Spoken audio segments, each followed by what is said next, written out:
लाडली ड्रामे की अगली किस्त धमाका खेज होने वाली है।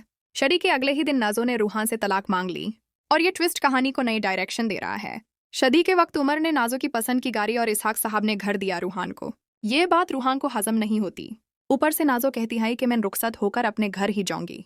रूहान शर्मिंदा होता है और अपनी माँ से कहता है कि मुझे तो इस डील का अंदाजा ही नहीं था। माँ समझाती है कि देखा, इसीलिए रोका था तुम्हें इन इतने अमीर लोगों की बेटी से मोहब्बत करने से। परत दोबारा इसी घर आनी थी, इसीलिए रूहान मजबूरन रुखसत होकर नाजो के घर जाता है। लेकिन गाड़ी में उसका दिल तोड़ रहा होता है। परवेज भी फोन करके उसकी इज्जत नफ्स पर ताना मरता है। सिर्फ एक घर और गाड़ी के लिए तुमने अपना सौदा कर लिया। यही परवेज वापस आया है और अब कहानी का बड़ा ट्विस्ट बनने वाला है, क्योंकि उसकी शादी भी नाजो से जुड़नी है। रूहान जब नाजो के घर पहुंचता है तो नाजो ख्वाब देखी बेटी होती है कि रूहान उसे सर आंखों पर बिठाएगा। लेकिन रूहान उसे नफरत भरी नजरों से देखता है और कहता है, तुमने मेरी खुददारी का मजाक उड़ाया है, मुझे ये सब कबूल नहीं। वो नाजो को छोड़कर माँ के पास चला जाता है। नाजो चीख चीख कर उसे रोकने की कोशिश करती है, लेकिन रूहान नहीं रुकता। घर वापस जाकर रूहान अपनी माँ से कहना चाहता है कि नाजो को अगर रहना है तो मेरे घर आए, लेकिन माँ बेहोश हो जाती हैं और हॉस्पिटल ले जाया जाता है।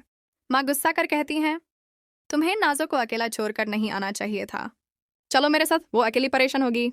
इधर नाजो रो रो कर अपने घर वालों को इकट्ठा करती है और सबको बताती है कि रूहान यूस चोर कर चला गया।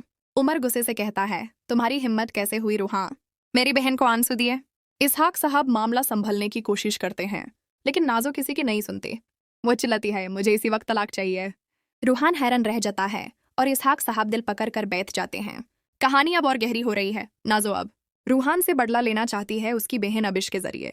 इस तरह से नाजो अपने वालिद और भाई के साथ घर वापस चली जाती है, रूहान को छोड़कर। अली की सच में देखना होगा कि क्या ये तलाक सच में हो जाएगी या कहानी एक और नया मोड़ लेगी। ये था रिव्यू ड्रामा लाडली का। आपको क्या लगता है, नाजो की तलाक सच में होगी या रूहान अपनी माँ की खातिर वापस नाजो को अपना लेगा? अपनी राय हमें कमेंट्स में ज़रूर बताएं। और अगर आपको हमारा एनालिसिस पसंद आया हो तो चैनल ड्रामा गपशप को सब्सक्राइब करें, बेल आइकन दबाएं ताकि आपको मिलती रहे हर नए एपिसोड की अपडेट। शुक्रिया।